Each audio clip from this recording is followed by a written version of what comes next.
अस्सलामुअलैकुम नाज़रीन, आप देख रहे हैं प्रोग्राम दिन भर और मैं हूं आपकी मेज़बान माहम जाहिद और मैं हूं इमरान सनाउल्लाह। नाज़रीन, प्रोग्राम के आगाज़ में सबसे पहले बात करते हैं पीआईए की निजकारी की। पीआईए की निजकारी के लिए नीलामी का अमल जारी है। ब्लू वर्ल्ड सिटी कंसोर्शियम ने पीआईए के 60% शेयर्स खरीदने के लिए बोली जमा करवा दी है। ब्लू वर्ल्ड सिटी कंसोर्शियम के अलावा किसी भी दीगर कंसोर्शियम ने नीलामी के अमल में हिस्सा नहीं लिया।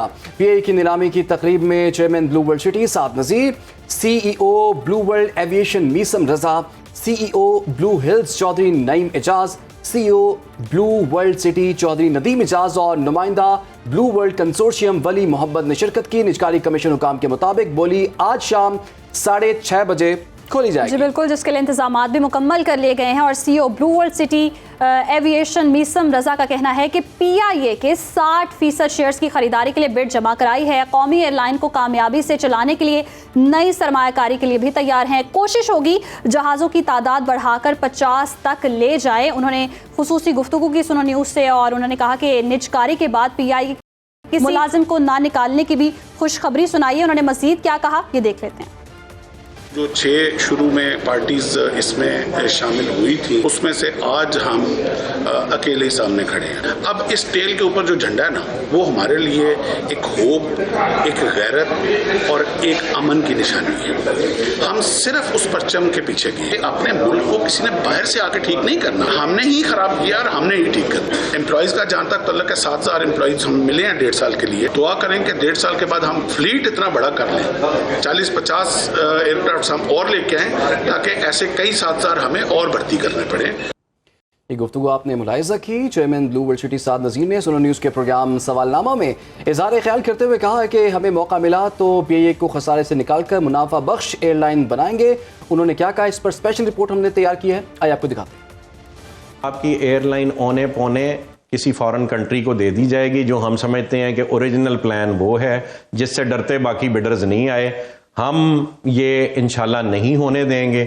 हम पूरी जान लड़ाएंगे और ये साबित करेंगे कि ये मुल्क और इसके अफराद और यहाँ के बिजनेसमैन वो अपनी एंटिटीज खुद संभाल सकते हैं। हम आखिरी हद तक गए। Chairman Blue World City Saad नज़ीर ने पीआईए की निजकारी पर खुले अंदाज में साफ साफ बातें की। सुनो न्यूज़ के प्रोग्राम सवालनामा में उन वजूहात से आगाह किया जिसकी वजह से बाकी बिडर्स भाग गए। इस वक्त गवर्नमेंट जो है 60% स्टेक ऑफ पीआईए वो अवेलेबल कर रही है फॉर सेल और डिस्पोजल। 40% गवर्नमेंट रिटेन कर रही है। ठीक है। तो कुछ बिडर्स की रिक्वायरमेंट थी कि आप 100% एंटिटी पीआईए की सेल करें, तो हम लेने में इंटरेस्टेड हैं। हम आपकी मुदाखलत बर्दाश्त नहीं करेंगे या हम मुदाखलत के तहत काम नहीं कर पाएंगे। तो अगर आप हम पे ये पाबंदी लगा रहे हैं कि 3 साल हमने मैनेजमेंट ही नहीं चेंज करनी, तो उनके नज़दीक ये मैनेजमेंट ही तो 800 अरब रुपए खसारे की जिम्मेदार है।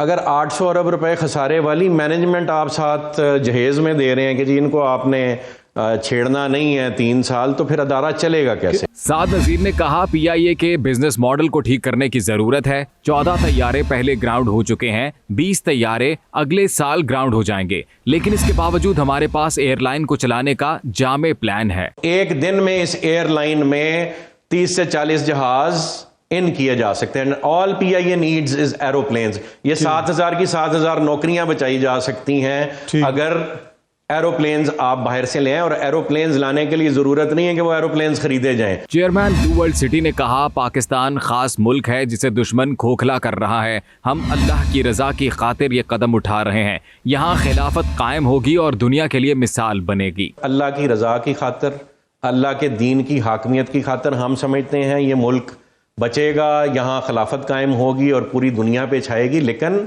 ये काम तलवार से नहीं होना। आज के दौर में economic revival is your weapon for sustainability. आप अगर सस्टेन नहीं कर सकते तो आप दुनिया के साथ आंखों में आंखें डाल के बात नहीं कर सकते। चेयरमैन ब्लू वर्ल्ड सिटी ने पीआईए के मुलाजिमीन को पैगाम दिया कि अगर उन्हें मौका मिला तो एक भी मुलाजिम नहीं निकाला जाएगा। पीआईए के फ्लीट में 50 से 100 जहाज शामिल करके दिखाएंगे। सारे 7000 मुलाजमीन के लिए पैगाम है कि हम आप सबको रिटेन करेंगे और ये एयरलाइंस लेके चलेगी। ये एयरलाइन अगर अभी 20 जहाज़ों पे है, जैसे इंडिया में रिलायंस ग्रुप ने 100 जहाज़ अपनी एयरलाइन में दाखिल किए हैं, इसी तरह इंशाल्लाह पीआईए भी अपनी कैपेसिटी के मुताबिक 50 से 100 जहाज़ अपने फ्लीट में ऐड करेगी। किसी काम करने वाले बंदे को निकालने की जरूरत ही नहीं पड़ेगी। साद नजीर के मुताबिक पीआईए के खसारे में रूट्स की बंदिश का बड़ा हिस्सा है। पीटीआई दौर में विफाकी वजीर ने पायलट्स की जाली डिग्रियों का जो बयान दिया, उससे पीआईए के 100 अरब रेवेन्यू के रूट बंद कर दिए गए, जो नेक नियति से काम करके बहाल किए जा सकते हैं। Chairman Blue World City Saad नज़ीर ने क्या कहा, आपने मुलाहिजा किया, और उन्होंने कहा जी मुलाजमीन के लिए भी खुशखबरी है, किसी को निकालने की ज़रूरत भी नहीं पड़ेगी और पीआईए बहुत खसारे का शिकार है। 14 जो उनके जहाज़ हैं वो ऑलरेडी ग्राउंड हैं, 20 की तवक्को की जा रही है कि वो भी ग्राउंड हो सकते हैं, तो इस खसारे से निकलने के लिए भी उन्होंने दावा किया है। तो ये बहुत ही खुशाइद बात है, इसी पर बात कर लेते हैं। हमारे साथ मौजूद हैं ब्यूरो चीफ इस्लामाबाद कामरान खान साहब, बहुत शुक्रिया आपके वक्त का। कहिएगा, ये साद नज़ीर ने जो बयान दिया है ये बहुत ही खुशाइंद है कि पीआईए को खसारे से निकाला जाएगा, पीआईए के लिए भी अच्छी बात है और आवाम के लिए भी यकीनन अच्छी बात है। इस दावे को आप कैसे देखते हैं? और दूसरा ये कहिएगा कि आज 6 बजे बोली जो है उसकी बिडिंग के हवाले से जो है खुलेगी, तो उस प्रोसेस को आप कैसे देख रहे हैं और कैसे आगे बढ़ेगी? जी बिल्कुल, शुक्रिया।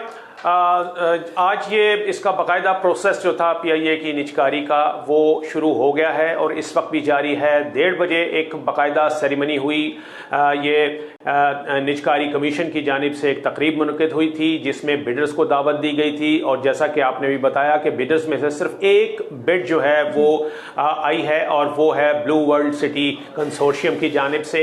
उन्होंने सिर्फ अपना जो है वो तमाम इसके जो प्री क्वालिफिकेशन है उसके ऊपर वो पूरा उतरे हैं, उन्होंने अपने कागजात और अर्नेस्ट मनी जमा कराई और वो फिर ये अकेली पार्टी है जो कि इसकी खरीदारी के लिए अहल हुई है और आज इसने अपनी बिड जो है वो जमा करा दी है। आज जब ये तकरीब हुई तो वही जो एक तरीकाकार होता है कि तकरीब में सबके सामने एक ट्रांसपेरेंट शीशे का बॉक्स था जिसमें कि अपनी जो बिड है वो ब्लू वर्ल्ड कंसोर्शियम ने अपनी जो बोली है वो उन्होंने उसके अंदर खुफिया लिफाफे में डाल के सील्ड एनवेलप में उस शीशे के बॉक्स में डाल दी। उस शीशे के बॉक्स में सिर्फ एक ही ये जो है ऑफर है, ये एक ही बोली है जो कि आई है।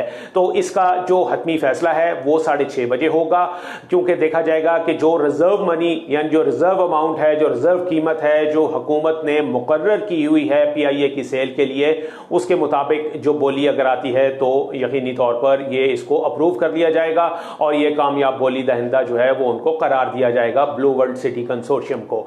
इसमें मैं सबसे अहम बात यह है कि ये जो पीआईए की जो इस वक्त निजकारी का सिलसिला है, ये पीआईए की निजकारी के लिए आईएमएफ ने बहुत जोर दिया हुआ था और शराइत ये आयद की थी कि जो नेक्स्ट प्रोग्राम है कर्जे का उसको मशरूत किया था कि आप पीआईए की निजकारी करें, जो दीगर सिक यूनिट्स हैं उनकी निजकारी करें, डिस्कोस जो बिजली की डिस्ट्रीब्यूशन कंपनीज हैं उनकी निजकारी करें, क्योंकि ये जो हैं तमाम के तमाम इदारे जो हैं ये कौमी खजाने पर बोझ हैं। और इसीलिए पीआईए को यह कहा जा रहा था कि पीआईए जो किसी जमाने में प्रॉफिट अर्निंग जो होती थी, फ्लैग कैरियर होता था, ये अब एक व्हाइट एलिफेंट के नाम से इसको जाना जाता था कि ये एक सफेद हाथी बन चुका था। आपने बिल्कुल ठीक कहा और ये भी इतलात है कि पीआईए पर इस वक्त 800-850 अरब रुपए कर्ज भी है। गवर्नमेंट का ये प्लान है कि 600 अरब रुपए गवर्नमेंट उसका बोझ उठा लेगी और 200 अरब रुपए जो कि न्यू बायर इसको खरीदेगा या जो शेयर्स ट्रांसफर होंगे तो वो कंपनी या कंसोर्शियम जो है उसका बोझ उठाएगी। लेकिन 60% शेयर्स हुकूमत बेचने का इरादा रखती है, लेकिन कंपनीज का ये कहना है कि 100% जब तक शेयर्स नहीं बेचे जाएंगे मुकम्मल तौर पे तो इंडिपेंडेंटली हम डिसीजंस नहीं ले सकेंगे, हुकूमत का असर इसमें रहेगा। इस पर आप क्या कहते हैं? जी बिल्कुल ऐसी बात है। अभी तक जो 60% शेयर बेचने की बात हुई है वही है, जो इसके बाद जो 40% हिस्से हैं वो अगर गवर्नमेंट के पास रहेंगे तो। लेकिन इसमें यह जरूर है कि कंपनीज खासतौर पर ब्लू वर्ल्ड कंसोर्शियम की जानिब से भी ये कहना है कि ये जो काम किया जा रहा है ये एक नेशनल एंटिटी है, एक कौमी इदारा है जो पाकिस्तान की पहचान है, उसको डूबने से बचाने के लिए, उसको गैर मुल्की हाथों में जाने से बचाने के लिए ये इकदाम जो है वो किया जा रहा है। और इसमें नेशनल इंटरेस्ट जो है वो सुप्रीम है और जो फाइनेंशियल और कमर्शियल इंटरेस्ट है वो सेकेंडरी तौर पर आता है। तो जैसे कि अभी साद नजीर साहब ने जो कि ब्लू वर्ल्ड कंसोर्शियम के ओनर हैं, उन्होंने खुद ये बात की है कि हम इसको नेशनल इंटरेस्ट के तौर पर सुप्रीम जानते हुए हम इस एंटिटी को खरीद रहे हैं, इसलिए कि ये एक सिक यूनिट था, ये एक बीमार इदारा था, ये एक जो है वो डूबता हुआ इदारा था जिसकी रिवाइवल के लिए हमने ये चैलेंज जो है वो कबूल करना चाहा है और इसके लिए हम पूरी तरह से प्लान जो है वो लेकर आ रहे हैं। खास तौर पर उनका ये कहना था कि इसमें पूरा एक जामिया प्लान है, एक प्लान ऑफ एक्शन है जिसके तहत इस सिख यूनिट को रिवाइव किया जाएगा और इसको प्रॉफिट अर्निंग बनाया जाएगा और नेशनल फ्लैग कैरियर के तौर पे इसकी जो एक पहचान थी, इसका जो एक नाम था, उसको रेस्टोर किया जाएगा। तो ये ब्लू वर्ल्ड सिटी कंसोर्शियम जो है वो इसको एक चैलेंज के तौर पर ले रही है, चाहे वो कमर्शियल टर्म्स में देखा जाए या उसको नेशनल इंटरेस्ट की टर्म्स में देखा जाए। तो इसमें और नेशनल इंटरेस्ट के हवाले से तो आपने बात की है कामरान साहब, ये मैं जरूर जानना चाहूंगी, एक पेचीदा नुक्ता ये भी है कि अगर निजकारी के अमल में सिर्फ जो ब्लू वर्ल्ड सिटी कंसोर्शियम है उन्होंने हिस्सा लिया है, दीगर और कोई है ही नहीं, तो इसके हवाले से तो ये सामने आ रहा है कि कोई कॉम्पिटिटर ही नहीं है, तो इट मींस के जीतेगी तो फिर ब्लू वर्ल्ड सिटी। जी बिल्कुल, प्रोसेस में ऐसे ही होता है। इससे पहले भी जब 1 महीना पहले इसकी बोली की तारीख जो है यानी नीलामी की तारीख, इसकी निजकारी की तारीख मुकर्रर की गई थी प्राइवेटाइजेशन कमीशन की जानिब से, तो उस वक्त भी ये हुआ था कि सिर्फ ब्लू वर्ल्ड सिटी कंसोर्शियम ने अपने कागजात और अपनी अर्नर्स मनी जो है वो जमा करानी चाहिए थी, लेकिन इसको उनके कागजात, चूंकि सिर्फ उन्हीं के कागजात थे, सिर्फ एक कंपनी के कागजात मौसूल हुए थे, इसलिए इस प्रोसेस को बाकी कंपनियों को एक एक्स्ट्रा रूम देने के लिए इस प्रोसेस को 1 महीने के लिए एक्सटेंड कर दिया गया था, यानी आज तक के लिए 31 अक्टूबर तक के लिए। तो आज 31 अक्टूबर 1 महीना की एक्सटेंशन गुजरने के बाद भी सूरत हाल ये है कि कोई दूसरी कंपनी जो है वो नहीं आई और सिर्फ ब्लू वर्ल्ड सिटी कंसोर्शियम जो है वो इसमें वाहिद बिडर के तौर पर सामने आया है। और जो इस वक्त जो तकाजा है, इस वक्त जो रूल्स जो कहते हैं उसके मुताबिक यही होता है कि जो वो अगर कोई और बिडर ना हो तो फिर जो एक वाहिद बिडर होता है उसी से निगोशिएट करके तो उसी को कामयाब बोली दहिंदा जो है वो करार दिया जाता है। तो प्रोसेस के मुताबिक ऐसा ही होना है। अब यह है कि बोली आ चुकी है, बिड टेंडर हो चुकी है।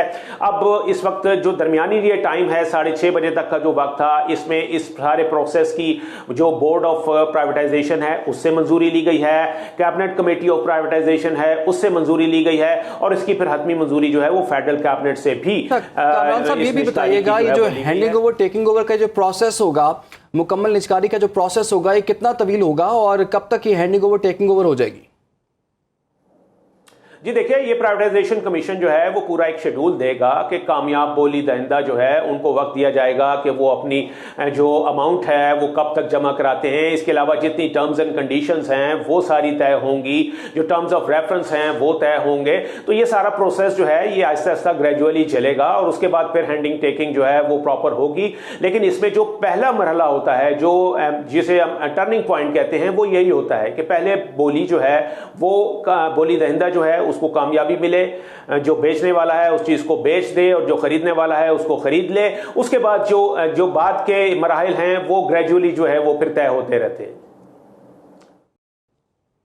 ठीक है, बहुत बहुत शुक्रिया कामरान खान साहब, हमें आगाह कर रहे थे। और ये एक बहुत आम और मामूली सूरत हाल इस हवाले से भी है कि पाकिस्तान एयरलाइन, ये वो एयरलाइन है जिसके साथ पाकिस्तान का नाम लगा हुआ है और यहाँ पर ब्लू वर्ल्ड कंसोर्शियम की ये एक ख्वाहिश है कि वो इस नाम की लाज रखते हुए इसमें इन्वेस्ट करें, इसको खसारे से निकालें। बात है कि अपने ही मुल्क से अगर कोई दावा कर रहा है और खसारे से निकाल सकता है, इससे बड़ी तो और कोई बात हो ही नहीं सकती। वैसे एक बात है कि काफी अर्से सुनते आ रहे हैं कि हुकूमत का ज़हन यही था कि किसी गैर मुल्की कंपनी को ये दे दी जाए, लेकिन आप ये भी चीज़ तो नोट करें ना कि पाकिस्तान एयरलाइन वो किसी गैर मुल्की कंपनी किस तरह से उसे ओन कर सकती है, किस तरह उसे दी जा सकती है। हम उम्मीद करते हैं कि कुछ ही देर बाद अच्छी और मुस्बत खबरें हमें देखने को मिलेंगी। बहरहाल आगे बढ़ते हैं, कुछ मजीद खबरों की जानिब हमें आगे बढ़ना है। इस्लामाबाद की बात कर लेते हैं जी।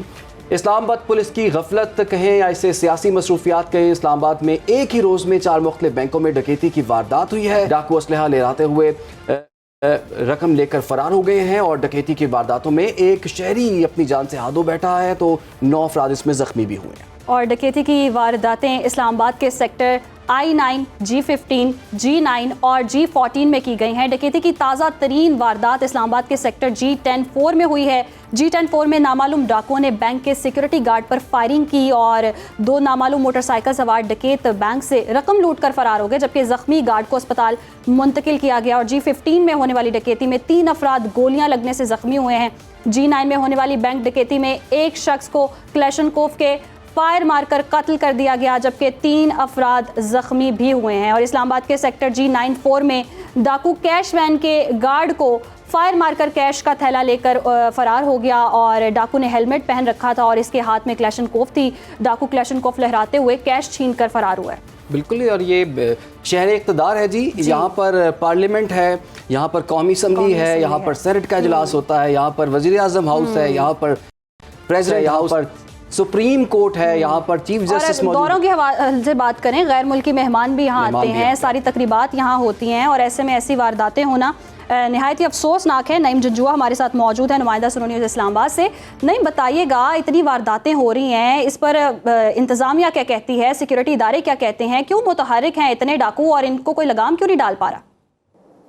जी, जिस तरह आपने अभी बात कि यहाँ पे गैर मुल्की भी आते हैं, मेहमान बहुत आते हैं, तो ये जो मामला 2-3 दिन से चल रहा है, 2 डकैतियाँ एक दिन में इसने करने की कोशिश की थी। एक ही मोटरसाइकिल सवार है ये और आता है, और ये नया स्टाइल है, पुलिस के मुताबिक भी ये नया स्टाइल है कि पहले तो हमने देखा कि अक्सर डकैतियों में होता है ऐसे है कि जो डकैत हैं या जो डाकू है वो आता है और वो हैंड्स अप करवाता है लोगों के, उसके बाद उनसे रकम छीनता है। लेकिन ये जो है ये आके पहले फायरिंग करता है, लोगों को जख्मी करता है और मारता है, उसके बाद जो है वो रकम के बैग उठाता है या उनसे रकम छीनता है और वो चला जाता है। जिस तरह आपने बात की कि गैर मुल्की आते हैं, तो कल रात को हमने एक खबर दी थी जिसमें हमने बताया था कि गैर मुल्की टीम यहाँ पे आई हुई थी और उसके लिए रूट लगा था। उस रूट के दौरान एक पुलिस एहलकार जो फर्जी पुलिस एहलकार बना और उसने एक वर्दी पहनी और SPU से उसने SMG जो है वो फ्रॉड और धोखाधड़ी से जो है वो वहाँ से ली और लेने के बाद जो है वो अब तक जो है वापस नहीं आई है। इन 19 तारीख का वाक़या है और उसी दिन का जिस दिन ये टीम का जो रूट लगा हुआ था।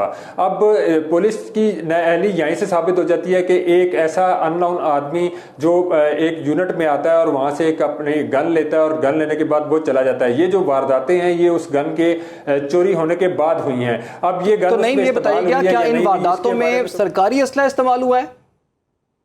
जी जी, मैं वही बता रहा हूँ कि ये जो गन है ये 19 तारीख को वहां से फ्रॉड के जरिए हासिल की गई थी और वो शख्स अभी तक वापस नहीं आया।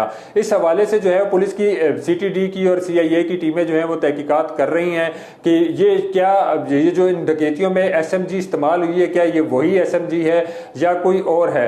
अब इस हवाले से तो तहकीकात हो रही है, लेकिन बहुत ईजी है अगर इसको पकड़ना चाहें, क्योंकि अगर यही वो शख्स है जिसने ये गन चुराई है तो SPU में और जो यूनिट होता है इनके वहां पे कैमरे मौजूद होते हैं जहां से ये असला इशू करवाते हैं, वहां पे भी कैमरे मौजूद होते हैं और इसको अब पकड़ना मुश्किल नहीं है। लेकिन अगर ये काम करना हो तो जब पहले दिन डकैती हुई थी I-9 में, उसके बाद इसने चंद ही मिनटों के बाद, चंद 1 घंटे के बाद जो है वो G15 में जो है वो डकैती की थी।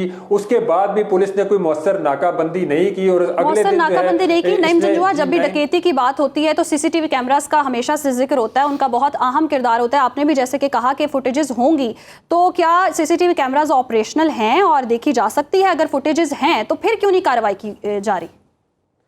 जी, हमने जब पुलिस ऑफिशियल से बात की तो उन्होंने कहा कि सेफ सिटी के जो कैमरे हैं उनको देखा जा रहा है कि कहां से ये मुल्जिम आया और क्या ये वैन्स के पीछे आ रहा था और वो सारी जो फुटेज रवायती तौर पर देखी जाती है। 300 एहलकार और 300 कैमरे जो हैं वो चेक किए जा रहे हैं सेफ सिटी के किसी तरह जो है वो इस मुल्जिम का सुराग मिल सके।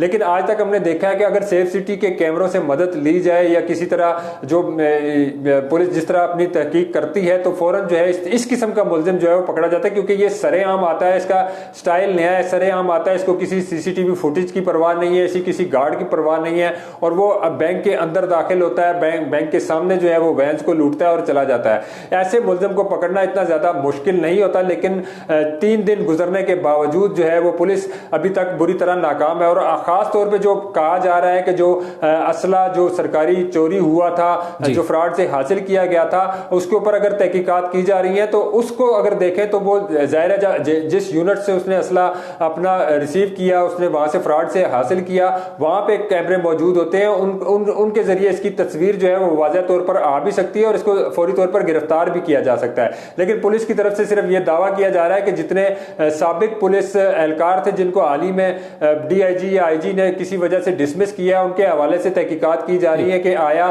कोई CTD का एहलकार या एलीट फोर्स का एहलकार तो इसमें मुलव्विस नहीं। पुलिस इन वाक़यात की तहकीकात करी। बहुत शुक्रिया आपका नईम जंजुआ। और शहर इक़्तिदार में 36 घंटों के अंदर बड़ी वारदातें हो जाना ये बहुत तशवीशनाक सूरत हाल है और सब यही पूछ रहे होंगे कि इस्लामाबाद पुलिस इस वक्त क्या कर रही है। इस्लामाबाद के बाद अब रुख कर लेते हैं जी लाहौर का। लाहौर से एक अहम खबर शामिल करते हैं, जहां पर हमने देखा कि एयर क्वालिटी इंडेक्स कुछ अच्छा नहीं है। लाहौर में स्मोक की शिद्दत बढ़ने लगी है। ग्रीन लॉकडाउन लगाया गया था, वो कितना इफेक्टिव हुआ, बात करेंगे एक ब्रेक के बाद। हमारे साथ रहिएगा। वेलकम बैक नाजरीन। ब्रेक से पहले हम स्मोक के हवाले से बात कर रहे थे। बहुत ही अहम इशू है आजकल के दिनों में। फ़ज़ाई आलूदगी में आज लाहौर दुनिया में दूसरे नंबर पर मौजूद है और स्मोक की औसत शरह 208 रिकॉर्ड की गई है। सूबाई दारुल हुकूमत की अगर बात करें तो उसके इलाके में अमरीकी काउंसलेट का air quality index 322, Syed Muratib Ali road का AQI 213 और जौहर टाउन के इलाके का एयर क्वालिटी इंडेक्स 277 रिकॉर्ड किया गया है। इस तरह लाहौर में बढ़ती हुई फ़ज़ाई आलूदगी की वजह से लाहौर में ग्रीन लॉकडाउन लगाने का नोटिफिकेशन भी जारी कर दिया गया। कल भी हमने देखा था 4-5 जगह थी जहां पर ग्रीन लॉकडाउन लगा और आज ये इतलात सामने आ रही है कुछ मज़ीद इलाकों को भी इस ग्रीन लॉकडाउन का हिस्सा बनाया जा रहा है। इसी पर हम बात कर लेते हैं। हमें स्टूडियोज में ज्वाइन कर लिया है नुमाइंदा खसूसी अली शराज। अली शराज साहब, आपके वक्त का शुक्रिया। आज हमने देखा कि आप उस ग्रीन लॉकडाउन वाले इलाके में मौजूद थे, ज़रा हमें भी बताइए ये ग्रीन लॉकडाउन होता क्या है, किस तरह से इस स्मोक को कम करने के लिए इक़दाम किए जा रहे हैं वहाँ पर? जी बिल्कुल, पहले तो शहर लाहौर को स्मोक ने अपनी लपेट में लिया हुआ है और इसमें कई बीमारियां जो हैं लोगों को इस वक्त जो है वो अटैक कर रही हैं, जिसकी वजह से अस्पताल भी इस टाइम भरते जा रहे हैं। यहाँ पर मैं आपको बताता चलूँ, ये ग्रीन लॉकडाउन जो किया गया है हुकूमत पंजाब की जानिब से और महकमा माहौलियात ने इसका नोटिफिकेशन जारी किया है। इस ग्रीन लॉकडाउन का आज जो हमने जायज़ा लिया और जहाँ सारा दिन वहाँ पे रिपोर्टिंग करते रहे, तो उसके अंदर एक चीज़ तो वाज़िया हुई कि नोटिफिकेशन जारी हो गया है लेकिन उस पर अमल दरामद नहीं हो सका। उसकी पहली मिसाल मैं आपको बताता चलूँ कि जब मैंने उस रोड का विज़िट किया तो वहाँ पर चिंची, जिसको मोटरसाइकिल रक्षा कहा जाता है, इसके साथ साथ वहाँ पर जो हैवी ट्रैफिक है और धुआं छोड़ने वाली जो गाड़ियाँ हैं उनको अंदर दाखिल होने की इजाज़त नहीं दी जाती थी। इसी SOPs के मुताबिक उन्होंने उसको उसके लिए बंद कर दिया था। लेकिन वो तमाम जो चिंची रक्शे हैं, जो वहाँ पे जो हैवी ट्रैफिक है या जो धुआं छोड़ने वाली गाड़ियाँ हैं, उनको वहाँ पर उसकी दाखिली रास्ते पे रोका ही नहीं गया और वहाँ से उनको कोई मुतबादिल रास्ता दिया ही नहीं गया। आज सुबह से ही जो ट्रैफिक है, ट्रैफिक की जानिब से कोई ऐसा मुतबादिल प्लान नहीं दिया गया जिनसे उनको दूसरे इलाकों में शिफ्ट किया जाए और ये जो ग्रीन लॉकडाउन वाला एरिया है यहाँ पर उनको ना आने दिया जाए। और इसके साथ साथ वहाँ पर जो है इंक्रोचमेंट की अगर बात की जाए तो उस पूरे इलाके के अंदर इंक्रोचमेंट का भी बड़ा किरदार है। उसकी बुनियादी वजह यह है कि जो अगर स्टेशन की तरफ हम जाते हैं तो वहाँ पर बोर्ड वाला चौक आधी से ज़्यादा सड़क जो है वो तजावजात ने मल रखी है, जिसकी वजह से ट्रैफिक स्लो हो जाती है और ट्रैफिक जब स्लो होती है या रुकती है तो वहाँ से उठने वाला जो धुआं है वो आपका बेसिकली स्मोक का सबब बनता है। अगर गाड़ी स्पीड में चल रही हो तो ये जो धुआं है ये आपको इतना अफेक्ट नहीं करता जितना गाड़ी के बाद वहाँ पर स्मोक के जो है वो असरात पैदा होने शुरू हो जाते हैं। इसी तरह नादरा का जो मेगा सेंटर है वो भी उसी ग्रीन लॉकडाउन के एरिया के अंदर है और वहाँ पर जो पार्किंग लगाई जाती थी वो आधी सड़क से ज़्यादा पार्किंग लगी होती थी, जिस पे फैसला ये किया गया था कि उसकी पार्किंग वहाँ से हटाई जाए और सड़क के ऊपर पार्किंग ना लगने दी जाए। लेकिन आज जब हमने दोपहर इस चीज़ को देखा कि वहाँ पर अभी अली शराज, आपने कहा कि आपने ये सब कुछ खुद देखा, आप विटनेस भी हैं, तो क्या तरीकाकार अपनाना चाहिए? क्योंकि आमदोरफ्त भी ज़रूरी है, लोगों ने अपना कारोबार भी करना है आने जाने के लिए, तो वो फिर ट्रैफिक को कंट्रोल कैसे किया जाए? अगर कह तो दिया है, अमल दरामद नहीं हो रहा, तो कोई मुतबादिल रास्ते हैं इसके? इसका सबसे पहला हाल तो ये होना चाहिए था कि अगर हुकूमत ने ये सोच लिया था ग्रीन लॉकडाउन का, तो सबसे पहले तमाम अदारों को जो हदायत जारी करनी थी कि आपने लोगों को सहूलत भी देनी है और लोगों को तंग भी नहीं होने देना। ये जब तक ट्रैफिक डाइवर्शन नहीं लगेगी तब तक लोग उस रास्ते को किस तरह से छोड़ेंगे जब तक आपको बाउंड नहीं किया जाएगा। दूसरी बात, ये एम्प्रेस रोड, इसके साथ एजेंटर रोड, इसके साथ डेविस रोड और शिमला पहाड़ी से जो गड़ी शौक की तरफ जाने वाली सड़क है, ये तमाम सड़कें और मलका आबादी जो है इस ग्रीन लॉकडाउन के अंदर शामिल हैं। अगर हम बात करते हैं शिमला पहाड़ी से गड़ी शौक की तरफ, तो वहाँ पर एक बहुत बड़ा स्कूल और बहुत बड़ा कॉलेज है। वहाँ से अगर आप ट्रैफिक की बात करें तो सुबह जिस टाइम बच्चों का स्कूल आने का और कॉलेज आने का टाइम हुआ तो वहाँ पर भी ट्रैफिक सुस्ती का शिकार रही, और जिस टाइम छुट्टी का टाइम हुआ तो वहाँ पर कई टाइम जो है वो ट्रैफिक जाम रहती है, जिसकी वजह से वहाँ पर जो है वो एयर क्वालिटी इंडेक्स बढ़ता जाता है। इसी तरह अगर बात की जाए तो पूरे लाहौर में अगर आप ठोकर से निकलते हैं, जौहर टाउन से निकलते हैं, मॉल टाउन से निकलते हैं, समनाबाद से निकलते हैं, तो लाहौर का वाहिद एक रेलवे स्टेशन है जो इस ग्रीन लॉकडाउन के एरिया में आता है। ठीक है, वहां तक जाने के लिए ये वाहिद वो रास्ता है कि जहां से आप शहर में दाखिल भी होते हैं और वहां पर ट्रैफिक भी काफी ज्यादा। लेकिन अली बताइएगा ये कि हमने देखा निगरान हुकूमत में भी हमने देखा था मसनूई बारिश करवाई गई थी लाहौर में या कुछ एरियाज में। अब भी गवर्नमेंट का ये प्लान है, तो स्मोक को कम करने के लिए किस हद तक कारआमद साबित होगी है? जी बिल्कुल, डीसी लाहौर जो हैं उनकी जानिब से ये बताया गया था कि जो मसनूई बारिश है उसके इंतज़ामात मुकम्मल कर लिए गए हैं, लेकिन यहाँ पे एक ना कुदरती अमल भी है। जब तक आपका जो क्लाउड है, बादल का क्लाउड है, जब तक वो उस लेवल पे नहीं जाता कि जिस लेवल पे मसनूई बारिश का अटैक किया जा सकता है, तब तक उसकी मसनूई बारिश भी जो है वो नहीं की जा सकती। इसका बेहतरीन हल तो सिर्फ इसकी ट्रैफिक की जहाँ पर आपको शहर के अंदर वायलेशंस नज़र आती हैं उनको सिर्फ आप रोक लें, जिसमें इंक्रोचमेंट भी है, जिसमें आप ट्रैफिक के फ़्लो को डिस्टर्ब करने के लिए कोई भी काम है उसको रोकें। जो कानूनी पॉलिसी बनती है उसके मुताबिक जब अमल दरामद आप करेंगे तो ट्रैफिक आपकी स्मूथ हो जाएगी, ऑटोमेटिकली इसकी जो एयर क्वालिटी इंडेक्स है वो भी बेहतर हो जाएगा। इसके साथ साथ लाहौर के गिरदोनवा में जब आप रिंग रोड के दूसरी साइडों पे आप देखें तो वहाँ पर आपको आज भी काले धुएं वाली फैक्ट्रियाँ नज़र आती हैं।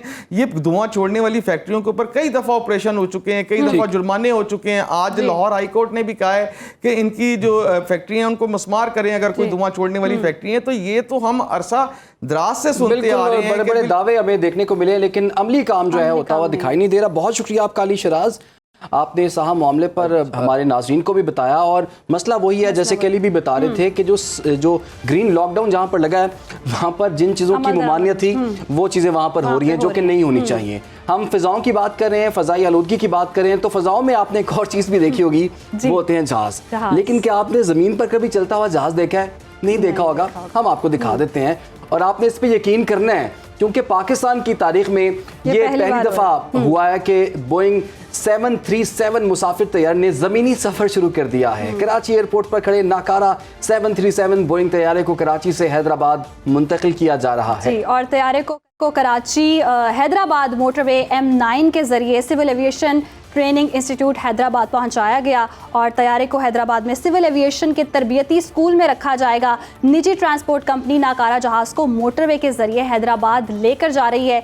एयर बोइंग 737 तैयारे को 40 व्हीलर ट्रेलर पर जो है वहाँ उसके ज़रिए बरास्ता सड़क हैदराबाद मुंतकिल किया जा रहा है। जहाज़ के इंजन और पहिए को भी अलग कर दिया गया उनसे और ये काफ़ी स्ट्रेंज लग रहा है। मनाजिर अच्छे ही होंगे वैसे देखने के लिए, हम देख के हैरान रह गए हैं और जो लोग देख रहे होंगे भी स्क्रीन वो भी हैरान रह गए होंगे। वैसे मजाक में या कुछ ऐसे भी देखा जाता है, कुछ ऐसी बड़ी बड़ी बसेस होती हैं, पुरानी बसेस, उनको भी जहाज कहा जाता है समटाइम्स, लेकिन ये असली जहाज है। और आपने देख भी लिया कि किस तरह से इसको बाय रोड। और इमरान, इससे पहले सऊदी अरब में ये प्रैक्टिस की गई थी। कहा जा रहा है कि सऊदी अरब में देखा गया था इस तरह के जहाज अगर नाकारा हो गया था तो उसको ज़मीन के जरिए ले जाया गया था। और पाकिस्तान में भी तारीखी एक मनाजिर देखने को मिले हैं कि इस जहाज के जो इंजन है और उसके व्हील हैं वो पहले उतार लिए गए थे ताकि इसको ले जाने के लिए जो है वो आसानी हो सके। बहरहाल ये बाय रोड मोटरवे के जरिए इसको हैदराबाद जो है मुंतकिल किया जा रहा है। और वैसे मैं ये एक बात जरूर कहूँगा, जहाज जो है वो उड़ते ही चिलकते हैं ये रोड पे जाते हुए इस तरह से नहीं, लेकिन अगर वो नाकारा है उसको ठीक किया जा रहा है तो चलें, एक कोई ना कोई तो हिकमत अमली होगी हुकूमत की भी। जी, फैसलाबाद में 9 मई मुकदमात में PTI रहनुमाओं की इंसदाद दहशतगर्दी की अदालत पेशी के दौरान कारकुन आपस में गुत्थम गुत्था हो गए। कारकुनान ने एक दूसरे के खिलाफ न सिर्फ मुक्कों का आज़ादाना इस्तेमाल किया बल्कि एक दूसरे के खिलाफ उनकी दुर्गत भी बनाई। तो ये हुआ क्या, बात कर लेते हैं बेरोची फैसलाबाद शहरोज़ के बाद से। शहरोज़, ये वाकया क्या हुआ और ये कौन लोग थे और वहाँ पर क्या आपने मनाजिर देखे? 9 मई के हवाले से आज पाकिस्तान तहरीक इंसाफ के जो फैसलाबाद के मकामी रहनुमा है और इसके अलावा जो बड़े लीडर हैं तहरीक इंसाफ के, वो आज इंसदाद दहशतगर्दी की अदालत में पेश हुए थे। तो इस दौरान उनके साथ एक कारकुनों की बड़ी तादाद भी मौजूद थी। जैसे ही उमर अयूब जो है वो फैसलाबाद अदालत में पहुंचे हैं इंसदाद दहशतगर्दी की अदालत में, तो बाहर जो कारकुन खड़े थे वो आपस में जो है वो लड़ पड़े और एक दूसरे को बहुत ज्यादा तशद्दुद का जो है उन्होंने निशाना बनाया है। आज़ादाना मुक्के और जो है लातों का भी इस्तेमाल हुआ है, जबकि जो मकामी MP हैं फैसलाबाद के, उनके खिलाफ जो है नारेबाजी की गई। असल ज्यादा इस पर कोई कानूनी कार्रवाई हुई है? देखें, अभी जो मुतलका SHO हैं थाने के, उनकी मुद्दत में जो है वो इनके खिलाफ कार्रवाई होगी और यकीनन जो है वो मुकदमा जो है वो दर्ज हो रहे हैं। अब ये मैं बता रहा था, ये लड़ाई की वजह जो है वो मकामी MP हैं फैसलाबाद के, वो जो है वो शहर के सदर बनने के जो है वो उम्मीदवार हैं। उनके और मुखालिफ उम्मीदवार जब वहाँ पर इकट्ठे हुए हैं तो उनकी नारेबाजी के बायस ये मसला पैदा हुआ और वहाँ पर शदीद जो है वो लड़ाई भी हुई है और कुछ लोग जख्मी भी हुए। कुछ लोग जख्मी भी हुए हैं, लड़ाई भी। बहुत शुक्रिया शहरोज़िबाद। और ये एक ही पार्टी के लोग हैं। जी, और आप अदालत पेशी के मौके पर भी सियासत हो रही है, जो कि आपने मनासिर देख लिए। फिलहाल प्रोग्राम का वक्त खत्म हुआ चाहता है। अपने आने वाले प्रोग्राम में मजीद मामलात पर भी हम बात करें। कल फिर हाजिर होंगे मुख्तलिफ अहम मौज़ूआत के साथ। देखते रहिए दिन भर और हमें दीजिए इजाज़त। अल्लाह हाफ़िज़।